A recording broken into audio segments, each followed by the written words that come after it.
This is not the be-all, end-all. This is not the most important thing in my life, and that's why I wrestle with why is this so important to me, because, I would much rather be a great father than I would be a great golfer. That at the end of the day, that's what's more important. Bethpage Black was supposed to be golf's grandest stage, but it turned into pure chaos. Fans were screaming like it was a football riot. Players were losing focus, and right in the middle stood the world's number one, Scottie Scheffler. Europe may have lifted the trophy, but the real shock came moments later, when Scheffler grabbed the mic and dropped a confession that stunned the entire golf world. Bethpage Black was never meant to feel like this. It was supposed to be the crown jewel of golf's biggest rivalry, a weekend of skill, pride, and class. But the moment the first ball was struck, the energy felt off. The crowd wasn't watching golf anymore. They were watching chaos build. What started as cheers turned into battle cries. Fans screamed through tee shots, booed opponents in mid-swing, and chanted until the air itself felt heavy with adrenaline. The line between excitement and aggression vanished in hours. Every camera that panned across the crowd caught faces red with anger, beer in hand, shouting words no one repeats in golf broadcasts. Rory, with all that in mind, everything you go through, how satisfying is it to turn around to someone and say, quote, "Shut the F up," and then stiff it to 2 feet? Very satisfying. Bethpage wasn't a golf course anymore. It was a stadium running on noise, ego, and raw emotion. By Friday night, social media was exploding. Clips of fans jeering Rory McIlroy and mocking European caddies were spreading like wildfire.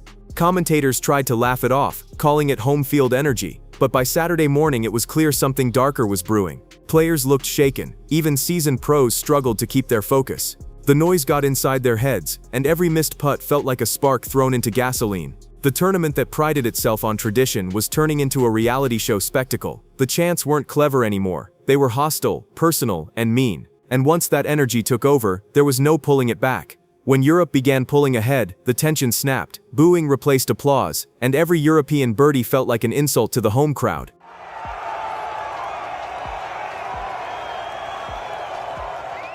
Security tried to keep order, but the crowd had become its own force, louder, drunker, and completely unpredictable. Sky Sports cameras even caught a nasty chant that went viral within minutes, painting the entire scene as a national embarrassment. The rest of the world wasn't watching golf's greatest contest anymore. They were watching a meltdown unfold live. By Sunday evening, when Europe finally sealed the win, the air was electric with resentment. The trophy ceremony, normally a moment of unity, felt poisoned. American fans booed as Europe lifted the cup. Commentators stumbled for words, unsure whether to condemn or explain. It was supposed to be a celebration of talent and teamwork, but instead it became a study in chaos. The PGA's proudest moment had turned into its worst PR nightmare, and every headline wrote itself. And standing right there at the center of that storm was Scottie Scheffler, the world's number one, the man expected to lead America to glory. But as cameras zoomed in, you could see it in his eyes: exhaustion, disbelief, and maybe guilt. I know it's hard out there, but why is it taking so long? Why do you think?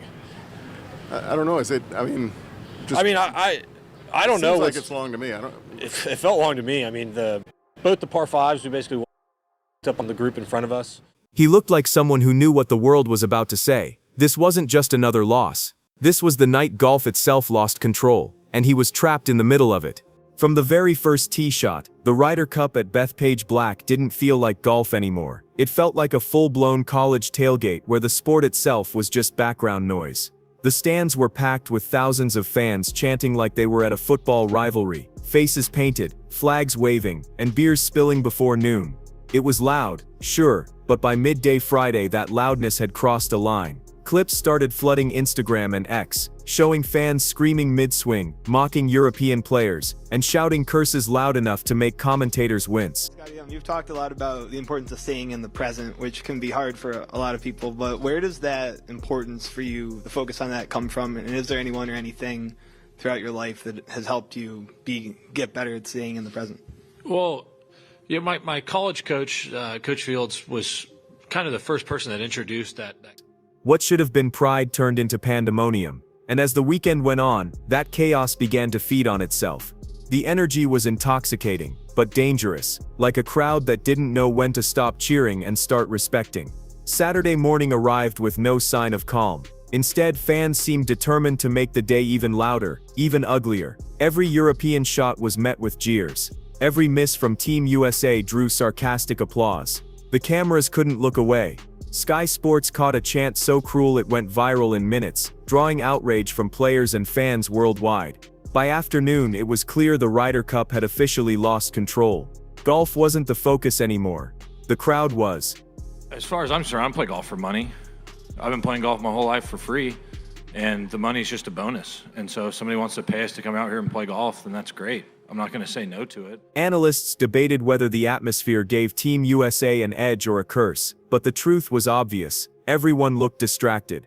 Europe's composure started to crack, and even the home team showed signs of strain. Every swing carried the weight of thousands of hostile voices, and that kind of noise gets into your head whether you admit it or not. By the time the final matches rolled around, the tournament's spirit of sportsmanship was gone. What replaced it was something wild and unsettling. Fans booed during practice swings, cursed at caddies, and laughed when shots went wrong. The energy that once made the Ryder Cup exciting had mutated into something toxic. Players who had spent years training for this stage were now trying to tune out chaos instead of opponents. The commentators could barely keep up, their voices uneasy as they tried to balance honesty with damage control. Even the PGA's official social media accounts stayed quiet, hoping silence might keep things from spiraling further, but it didn't. The rest of the world was watching, not in awe, but in disbelief. Bryson said after the final round at the Masters that you barely spoke to him because you were so locked in. Just wondered your perspective on that and if you've had a chance to speak to him since that Sunday. I don't know what he was expecting.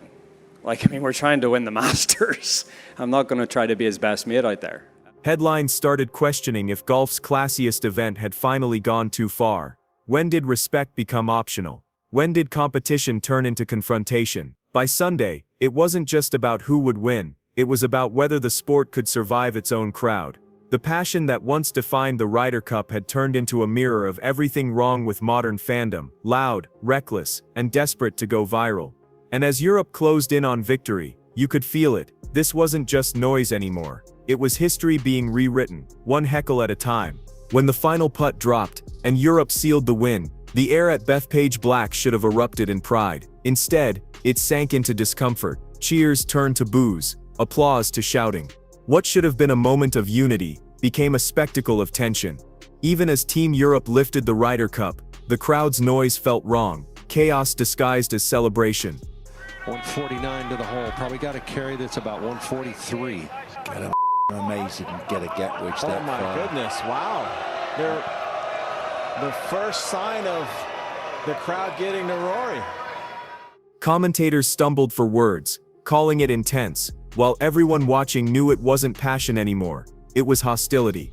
Luke Donald smiled through the noise, but his eyes gave away disbelief. The ceremony looked less like a sporting triumph, and more like damage control. European fans looked uneasy, unsure whether to cheer or just endure the hostility. What was meant to be golf's proudest night had turned into its most awkward silence. Online, the reaction was instant. Hashtags like #BethPageMeltdown and #GolfGoneWild exploded as clips of booing fans drowned out every attempt at sportsmanship. Sponsors panicked, and commentators whispered about overnight PR meetings. For the PGA, it was supposed to be a moment of prestige. Instead, it became a warning. And right in the center stood Scottie Scheffler, the world's #1, frozen in disbelief. While others smiled for cameras, he stood still, expression heavy, eyes low. You could see it, the weight, the doubt, maybe guilt. In that single moment, it wasn't just a team losing, it was golf's image cracking under the noise. Scottie Scheffler was meant to be the calm in the storm, the unshakable #1 who could rise above the noise and lead Team USA to glory. Instead, his Ryder Cup turned into a nightmare from the very first tee. 3 straight losses. Every missed putt replayed in slow motion. Every misstep magnified by the chaos swirling around him. Analysts tore into his performance, pointing to awkward pairings, cold chemistry, and a lack of the spark that usually defines his game. Fans online turned from supportive to skeptical overnight. "What's wrong with Scottie?" became the most common headline across golf media. But it wasn't just a question of form, it was a question of pressure. Was the noise outside breaking the man inside?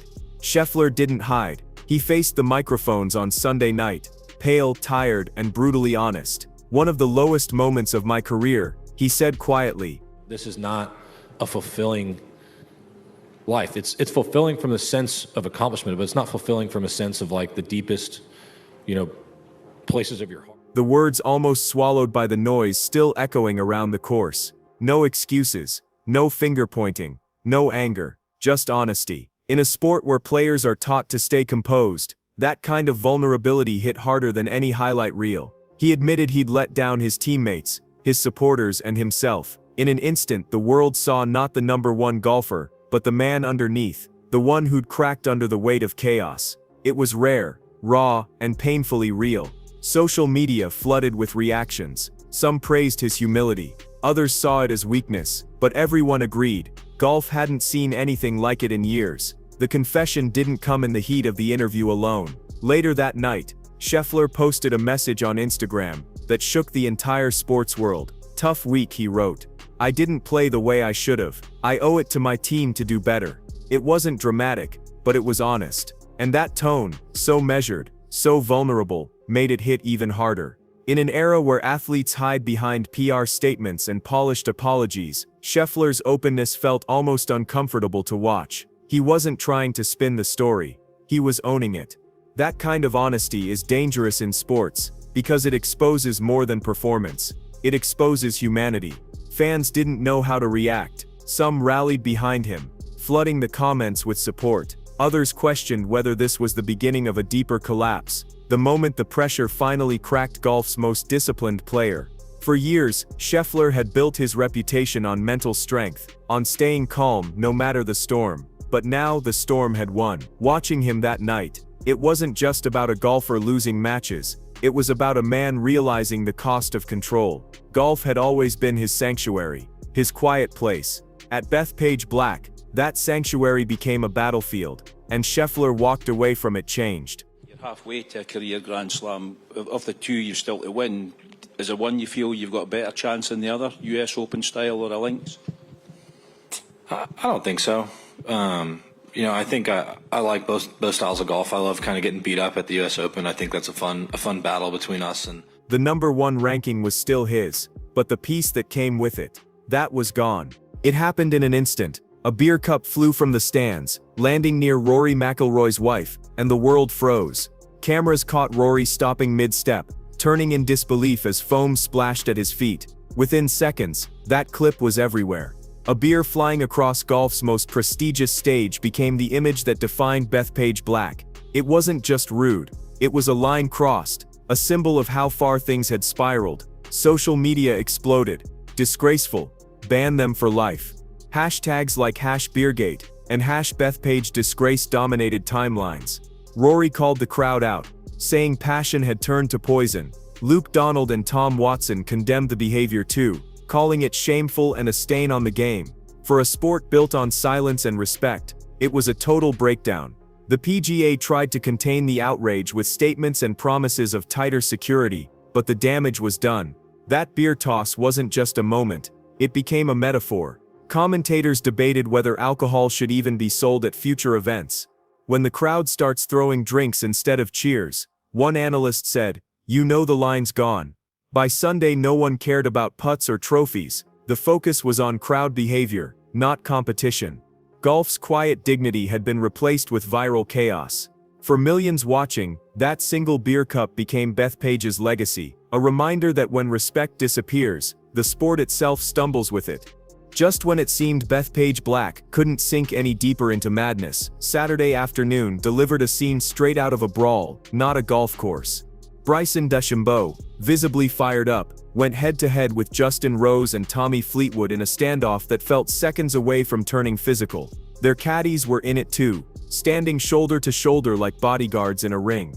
The tension on the 15th hole was so thick you could feel it through the broadcast. Fans already buzzing from hours of alcohol and adrenaline, surrounded the group with phones out, filming every second. Within minutes, the clips were everywhere online. Different angles, slow-motion replays, captions mocking what used to be golf's most respectful competition. "Tell me you're American without telling me," one viral tweet read, while others called it WWE on grass. What was supposed to be competitive passion had become a global spectacle of meltdown energy. Commentators tried to keep their composure, labeling the confrontation spirited or emotional.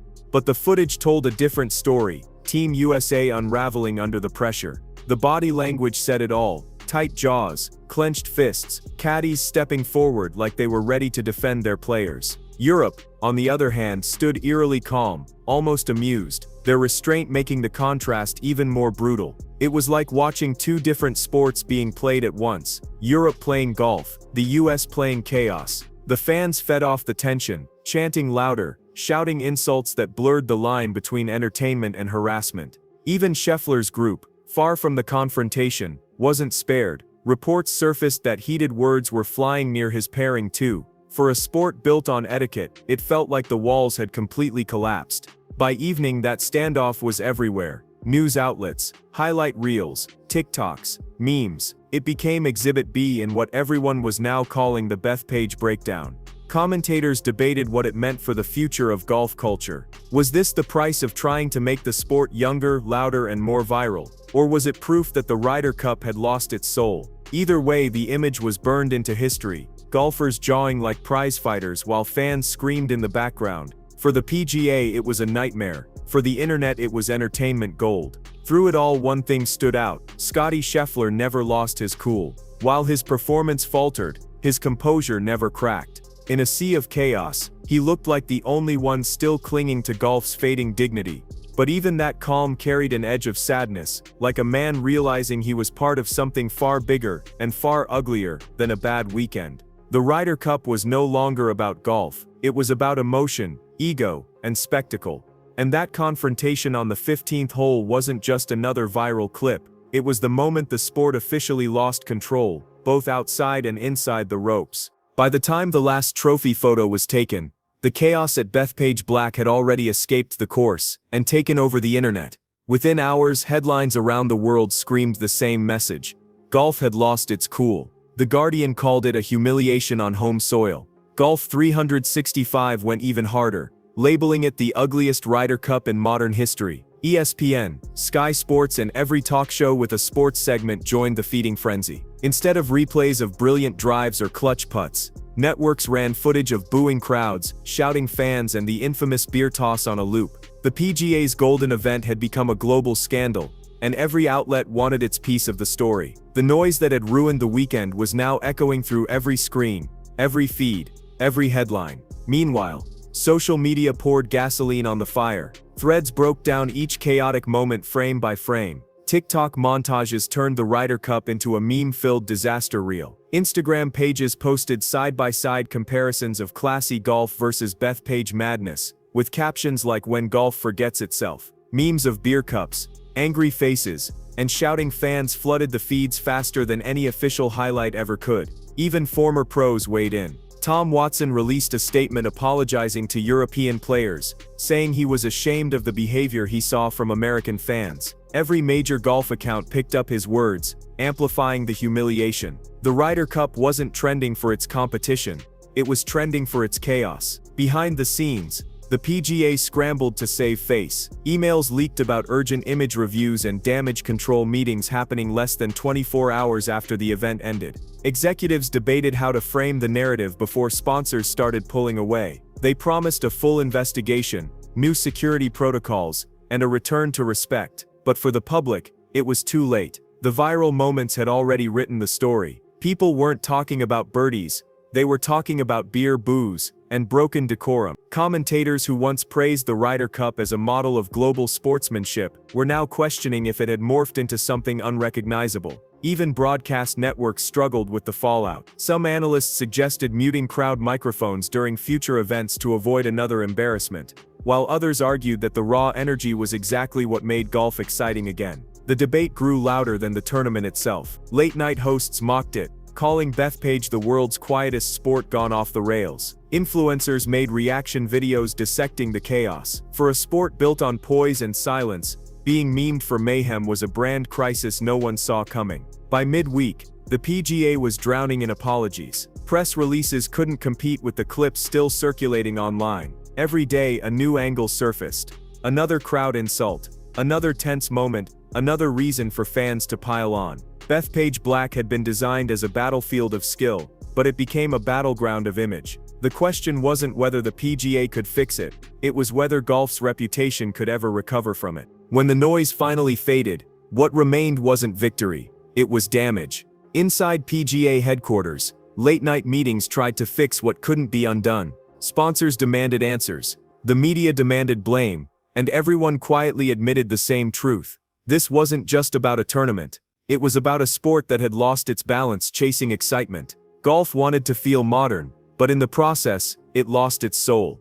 Online, the fallout turned into a culture war. Some fans called the chaos passion, others called it a disgrace. Then came the leaks. Bryson DeChambeau's Circus Golf comment went viral, proof even players were done pretending. Meanwhile, Rory McIlroy's calm composure turned him into golf's accidental hero, a symbol of what the game had forgotten: class, control, and silence. Through it all, Scottie Scheffler stayed quiet. No interviews, no spin, just 10 words on Instagram.